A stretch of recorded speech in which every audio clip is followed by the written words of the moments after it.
హిరణ్యకశిపుణ్ణి అంతం చేయడానికి అలా కుదరదు, ఇలా కుదరదు అని ఎన్నో నియంత్రణలు ఉన్నా మరొక ఆలోచన సాధ్యమైంది. చివరకు రాక్షస వధ తప్పలేదు. నరసింహ అవతారం సగం మనిషి, సగం మృగం రూపంలో ఉన్న అవతారమే శ్రీ లక్ష్మీ నరసింహ అవతారం. స్వామి ముఖం భీకరంగా కనిపిస్తుంది.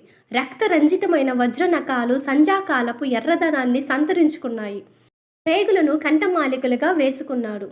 జూలు నుండి రక్తం కారుతోంది. ఆయన నిట్టూర్పులు పెనుగాలుల్లా ఉన్నాయి.